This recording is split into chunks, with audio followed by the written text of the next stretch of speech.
Sobre la leyenda negra de Iván Vélez, reconstruye esa historiografía negativa de la historia de España. La reconstruye de un punto de vista analítico, porque el resultado es este libro de la editorial Encuentro, donde lo que vamos a encontrar es precisamente eso, un análisis que no es una leyenda rosa de signo contrario, sino un retrato de la identidad histórica de España, limpiado de esa caricatura que sobre la misma siempre se ha hecho en base a ese concepto, el concepto de leyenda negra. ¿Qué tal, Iván? Bienvenido. Muchas gracias por la invitación. Para entender todo esto tenemos que partir de un concepto que se lo tenemos que pedir prestado al materialismo filosófico de Gustavo Bueno, ¿no? El concepto de España como imperio generador, en contraposición a lo que sería un imperio depredador, donde por ahí podemos encontrar a diferencia de Gran Bretaña u Holanda. Ese concepto nos permite ya después abordar todo lo de la leyenda negra.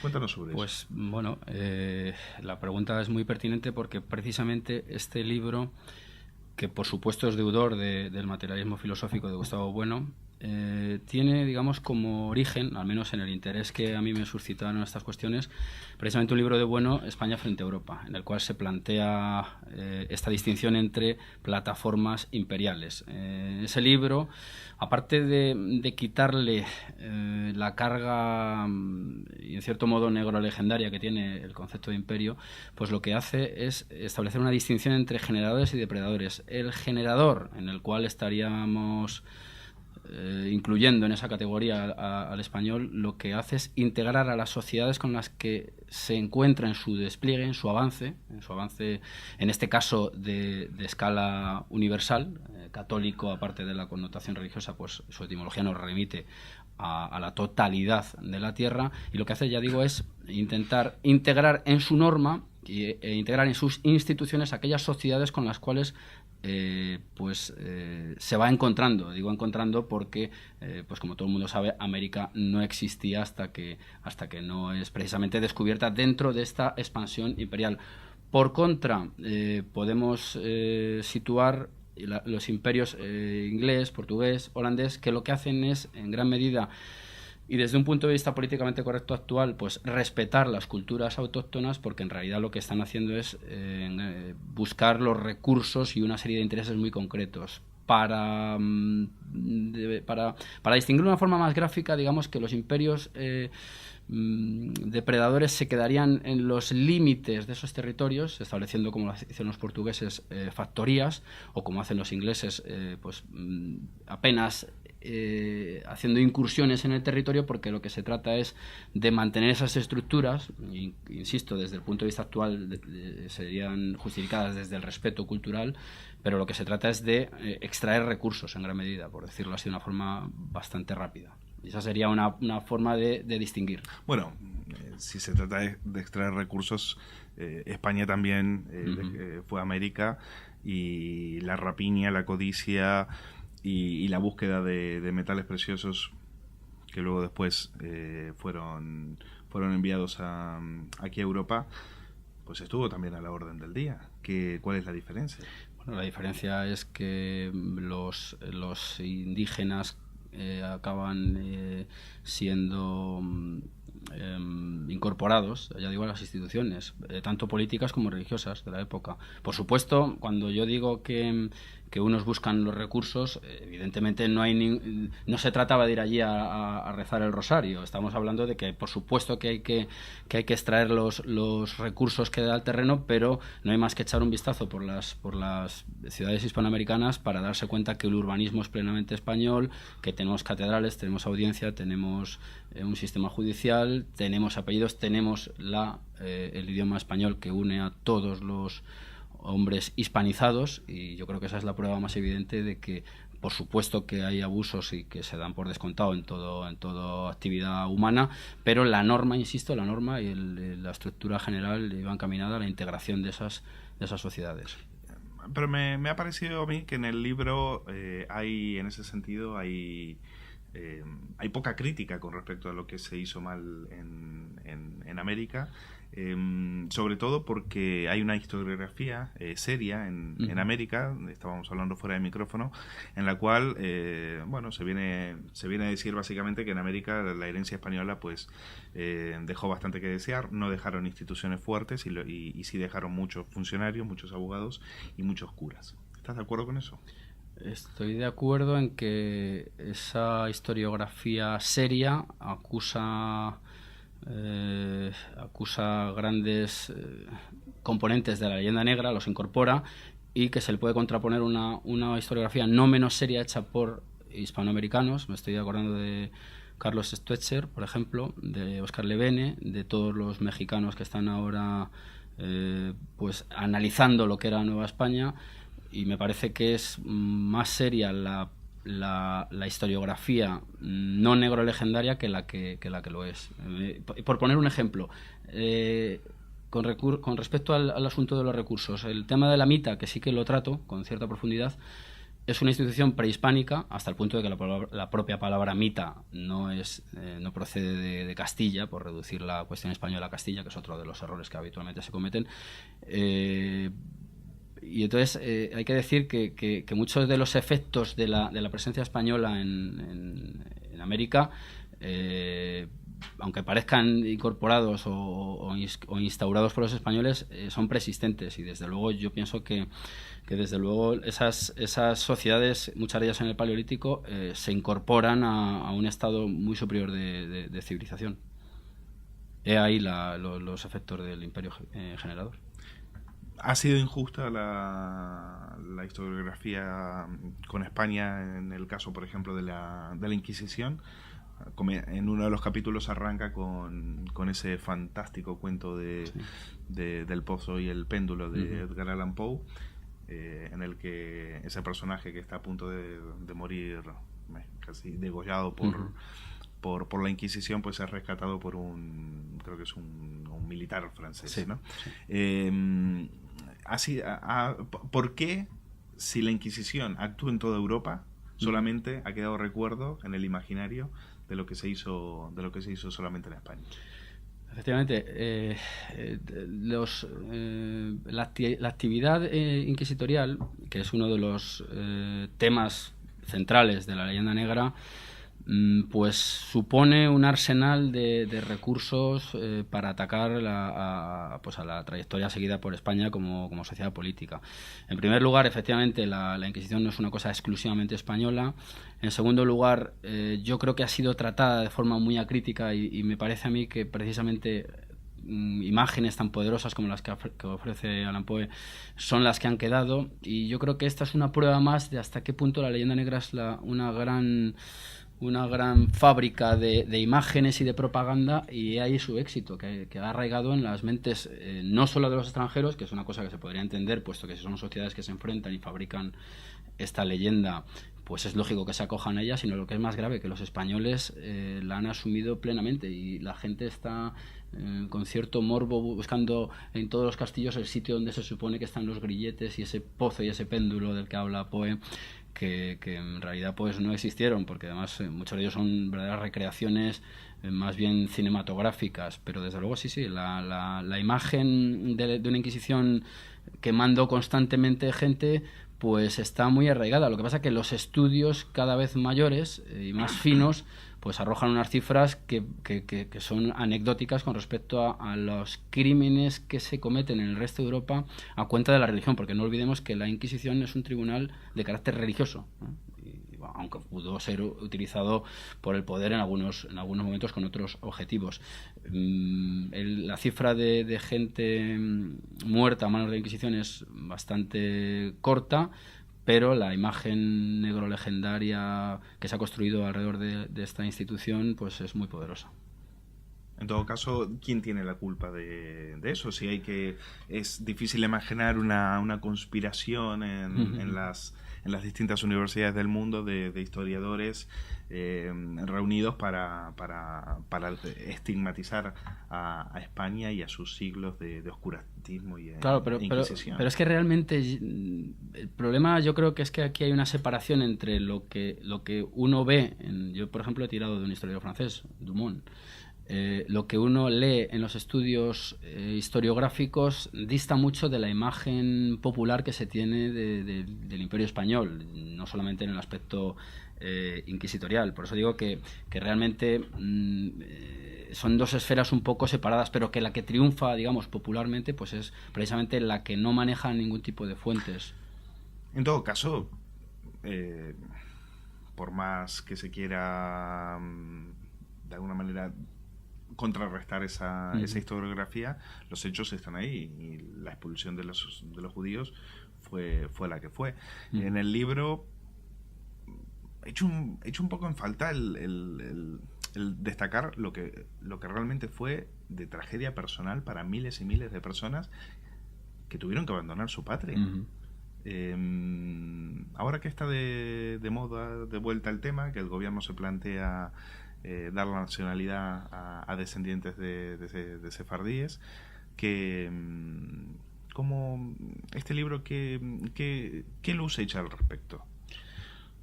Bueno, evidentemente el libro no trata este asunto de tanta actualidad, pues el libro lleva escrito 2 años más o menos, pero lo que se puede decir es que las medidas de expulsión, que además yo creo que en respecto a la leyenda negra no es el tema más importante, pero sin embargo sí que es uno de los temas que hay que tratar.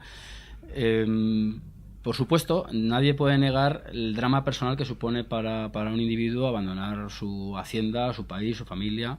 De hecho, frente al caso de los sefardíes tendríamos también el de los moriscos, y en el Quijote tenemos el caso de Ricote, que dice que donde quiera que estamos lloramos por España. Nadie duda de eso. Lo que pasa es que aquí hay que distinguir los planos psicológico y personal del plano político. En el plano político, lo que se está llevando a cabo con las expulsiones es un intento homogeneizador de una sociedad en la que el peso de los asuntos religiosos es muy superior al actual. Pensemos que hoy pues esas purgas, por llamarlo de algún modo, vendrían dadas pues por la oposición de grupos por ejemplo, a acogerse de forma incluso acrítica a la democracia. Pues en aquellos momentos la discrepancia religiosa no se puede ver desde el punto de vista que se ve en la actualidad, y hay un efecto indudablemente positivo. Insisto, yo no quiero hacer ninguna leyenda rosa, pero como hay que estar continuamente estableciendo paralelismos con lo que ocurría en países de la misma época y de unas condiciones parecidas, comparemos la resolución de este conflicto religioso, conflicto que además se solucionaba por la vía de la conversión, no lo olvidemos. Es decir, no se expulsaba por el hecho... O sea, tú tenías la opción de acogerte al catolicismo. Sí, pero, perdón, sí. Pero también es verdad sí. que llegó un momento donde la propia Inquisición ya no se fiaba de los conversos, y dijeron, hay que ir a por ellos, y lo hace el propio Torquemada, el propio Tomás de Torquemada, lo hacen descendientes, que era origen de judío. Claro, esa es la cuestión.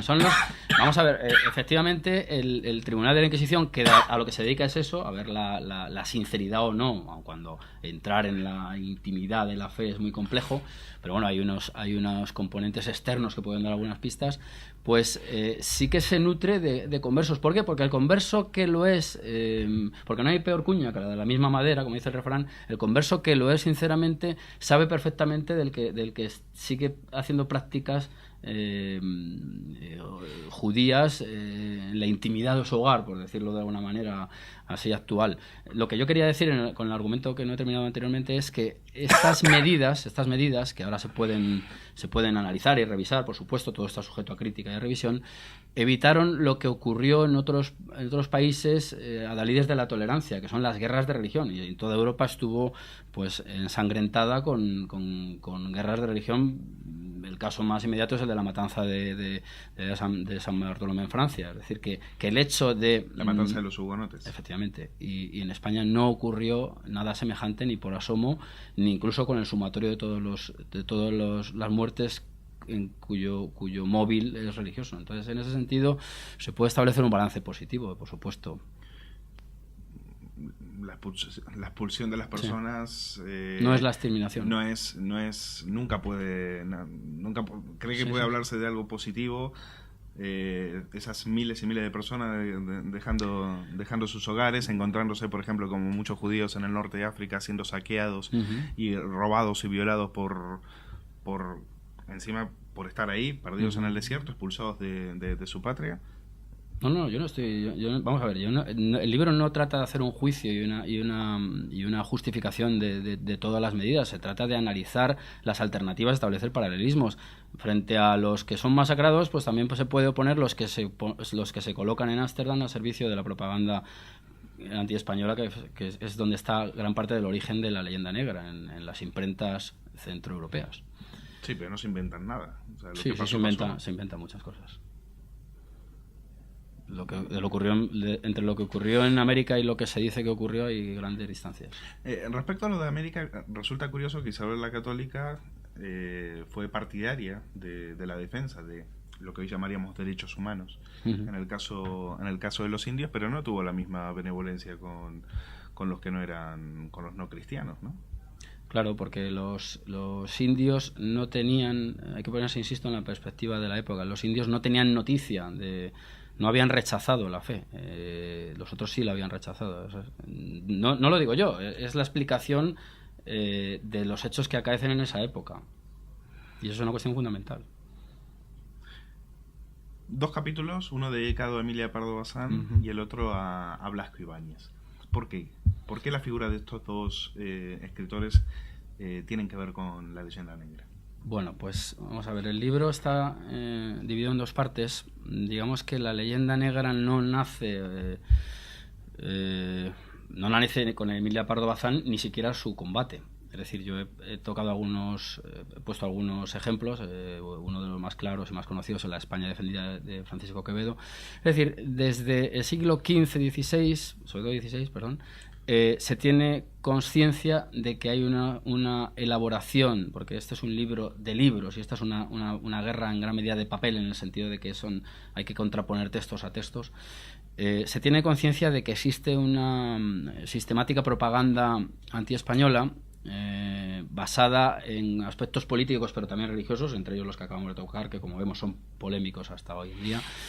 Y entonces se empieza a combatir. Bien es cierto que Quevedo se queja de la poca beligerancia, de la cierta complacencia que hay por parte de los propios españoles, que hace animarse a los extranjeros a decir mal de España, que así es la frase.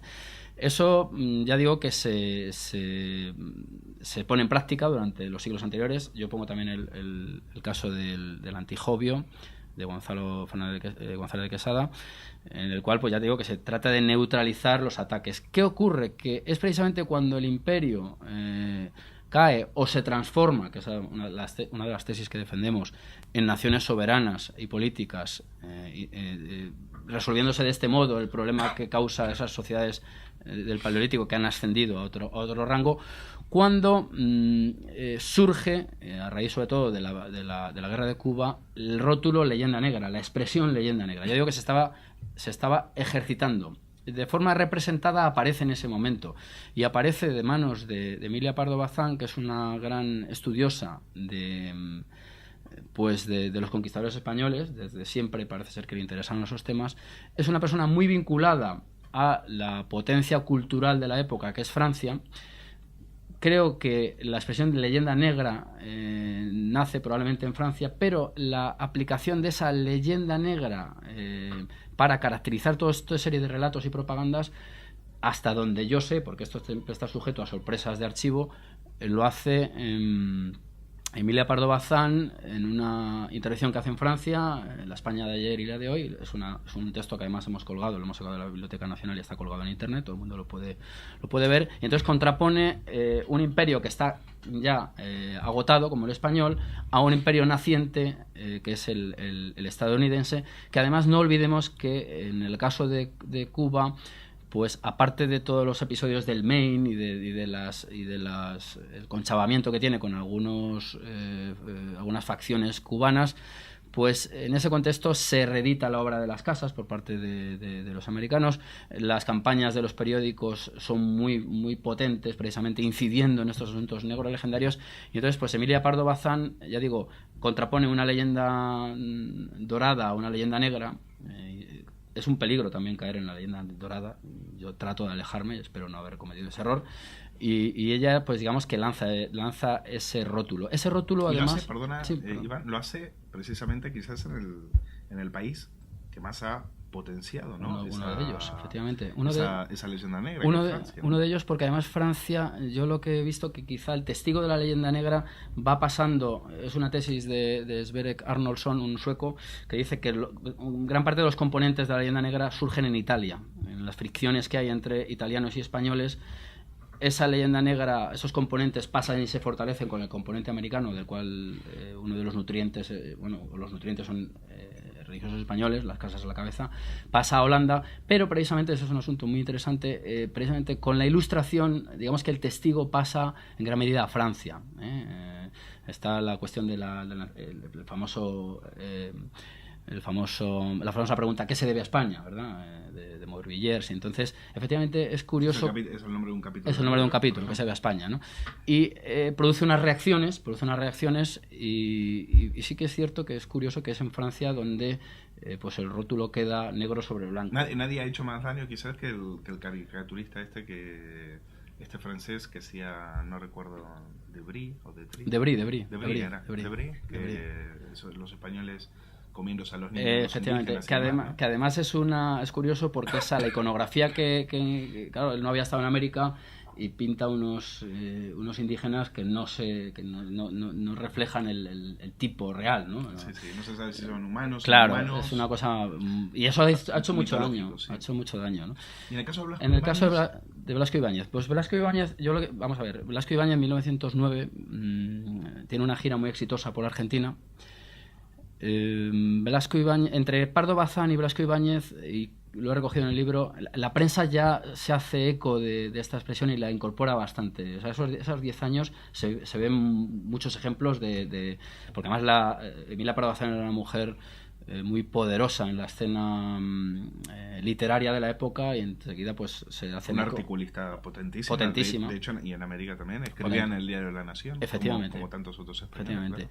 Y entonces muchos periodistas utilizan esa expresión leyenda negra y luego la recoge Blasco Ibáñez, y Blasco Ibáñez en una gira por Buenos Aires, en el Teatro Odeón, pues hace una serie de conferencias, una de ellas se titula La leyenda negra, y recoge y refuerza los argumentos de Emilia Pardo Bazán, hasta el punto de que yo he leído en muchos sitios, mucha gente considera que quien acuña la expresión es Blasco Ibáñez, pero no, es Emilia Pardo Bazán. No llego a entender.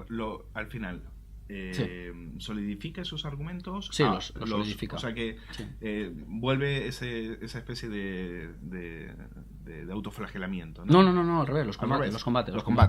Es decir, afianza, pues el rótulo lo afianza y le da mayor profundidad que la intervención de Emilia Pardo Bazán, Aunque en Emilia Pardo Bazán ya digo que hay muchos componentes de lo que es la leyenda negra, lo que hace Blasco Ibáñez es recogerlos y fortalecerlos. Por ejemplo, habla pues de un componente también muy importante de la leyenda negra, la posibilidad o no de que los españoles desarrollen ciencias, que es ciencia, es un tema peliagudo, pero ya digo que él completa, digamos, la senda, o avanza por la senda que abre Emilia Pardo Bazán.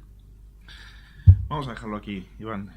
Tú eres arquitecto. Sí, soy arquitecto. ¿Qué fue lo que te llevó a meterte en estas lides historiográficas? Pues, bueno, yo me considero un discípulo de Bueno, en el sentido de que tengo gran interés en la obra del materialismo filosófico. Yo creo que en la dimensión política, una de las vías más importantes que abre Bueno hace ya 15 años, pues es el análisis de estas cuestiones.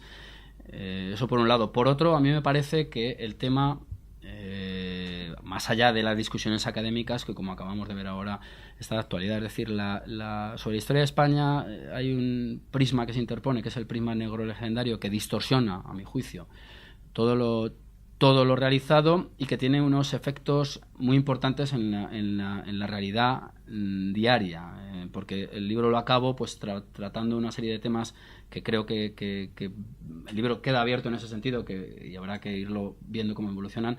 El tema del indigenismo, que es un tema que no hemos tratado, pues es absolutamente crucial, porque el indigenismo se alimenta de componentes negrolegendarios. Simplemente con el tema de las caricaturas y dibujos de Debris, pues podríamos arrancar de ahí y seguir en adelante. El indigenismo amenaza a las naciones hispánicas consolidadas, Argentina, Bolivia, Paraguay, Uruguay, Ecuador, todas esas naciones que en gran medida se apoyan en algunos argumentos negrolegendarios, o bien se despojan de ellos, porque la exacerbación que hace el indigenismo de esos componentes produce efectos políticos muy graves. Ya digo, que o bien se despojan de ellos acudiendo a obras o a justificaciones y a explicaciones, como la que yo decía, por ejemplo, de Stoetzer, para explicar cómo surgen esas naciones, o directamente yo creo que están amenazadas. O sea, las fronteras de las naciones étnicas no coinciden con las naciones políticas, y es una amenaza completa. Y ya se han visto efectos en todo caso, lo estamos viendo en Bolivia. Ya, por ejemplo, ya hay revueltas indígenas, claro, en contra del mismo Evo Morales. Claro. Porque lo que no se dice es que hay todo un sistema de castas. Efectivamente. Que el mismo populismo bolivariano se ha encargado de mantener. Uh-huh. Y ahora se le está viniendo en contra. En todo caso, yo no sé si coincides, España es como en su momento fue Estados Unidos, es decir, es el chivo expiatorio, el rival, sí, el que explica todos nuestros males, ¿no? A quien podemos echarle las culpas de lo que pasa, que ya no cuela, ¿no?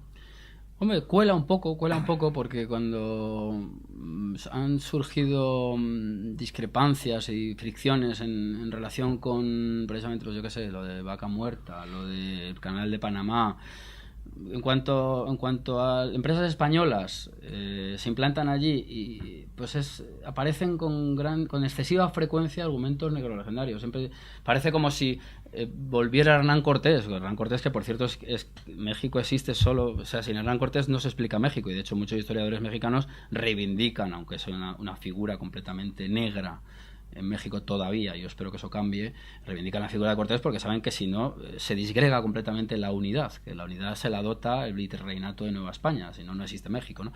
Entonces yo veo que afloran esos componentes en momentos puntuales. Nos puede parecer caricaturesco, y desde un punto de vista académico pues se pueden desmontar fácilmente, pero volviendo a una de las preguntas que me has hecho anteriormente, pues cala muy hondo, o sigue calando, o conviene que cale en ciertos sectores de la población, y ese populismo es grave. Bueno, hay una izquierda aquí que de alguna manera está muy ligada a ese bolivariano, a ese bueno, claro, son los asesores, a ese chavismo, y son de alguna manera de a poco están asentando la idea de que efectivamente nos tenemos que autoflagelar por todo lo que ha pasado efectivamente en aquellas zonas. Y vas a ver lo que es Venezuela en este momento, uh-huh, para ver que finalmente la estructura bolivariana pues está haciendo agua, ¿no? Sí, a mí me parece, ya digo, el tema del indigenismo me parece que es una de las líneas en las cuales la leyenda negra sigue más viva.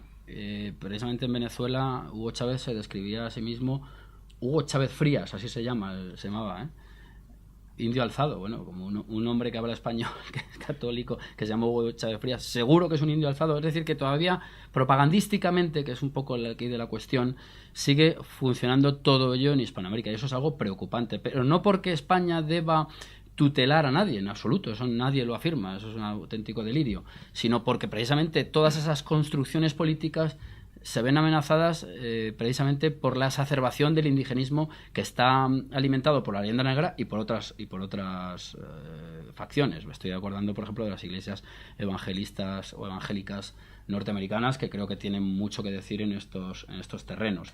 Por supuesto, asesores españoles, y alguno de ellos lo cito, están ahí trabajando fuertemente porque yo no sé si porque se lo creen, que probablemente también tengan esa fe negrolegendaria, pero porque también tiene gran operatividad ser asesor de ciertos caudillos hispanoamericanos, y entonces están pues pretendiendo utilizar sobre la plantilla de la España autonómica, de cuyos efectos no me voy a pronunciar, pero creo que empiezan a verse claros.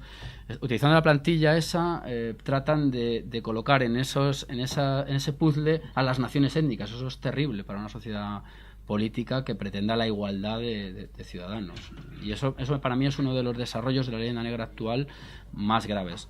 un par de ellos, por apuntarlos así brevemente, sería también la islamofilia, de cuyos efectos hemos visto hace poco algunos espectáculos en Granada. Y bueno, pues... ¿A qué espectáculos te refieres? Bueno, sí, pues vamos a ver, la islamofilia en España se acoge fundamentalmente a una visión de España configurada en tres culturas que armónicamente funcionaban muy bien. Yo creo que eso es falso. Y además eso es una forma de situarse en las posiciones del islamismo más radical, que considera que Al-Ándalus es un territorio perdido para la umma y que como tal debe ser recuperado. En ese sentido, creo que es muy grave tratar de justificar históricamente las acciones que puedan llevar a cabo estos grupos islámicos, porque amenazan probablemente no la unidad de España, porque será una unidad bajo un califato o una unidad de carácter islámico, pero desde luego la identidad de España quedaría completamente destruida. Ellos sin tener en cuenta que probablemente la unidad de España se hace, o probablemente no, se hace precisamente a la contra del Islam. Y eso es una cosa absolutamente importante. Por no hablar también de lo que supone ser coranizado. Eso ya pues es una cuestión que cada uno debe analizar. Pero no me entero a qué grupos te refieres. Bueno, pues por ejemplo los que boicotean, por ejemplo, las celebraciones de la conquista, de las conmemoraciones de la conquista de Granada, por ir así a lo más inmediato. Y bueno, pues todas esas facilidades que se le dio a Garodí, la utilización propagandística de Córdoba, en fin, toda esa especie de nostalgia del pasado islámico, pues está muy bien desde un punto de vista pintoresco y romántico, pero los efectos políticos pueden ser bastante graves, porque de romanticismo no hay nada en los cinturones bomba. Bueno, tampoco creo que todos los que tengan alguna amistad, vamos a decirlo así, o alguna familiaridad con el Islam en esas zonas. Pues no todos. Hay mucha ingenuidad, pero bueno, que no hay más que repasar las manifestaciones de Bin Laden para recordar aquello de que no se debía volver a repetir la tragedia del Ándalus. Es decir, que ingenuamente se puede pensar que aquí es una cuestión nada más de llevar el turbante más o menos largo, pero que los efectos políticos pueden ser gravísimos. Y bueno, Iván Vélez, gracias por venir a presentar sobre la leyenda negra. Vosotros. Vamos a dejarlo aquí antes de que me dé un ataque de tos. Y nada, un saludo y gracias. Gracias a vosotros.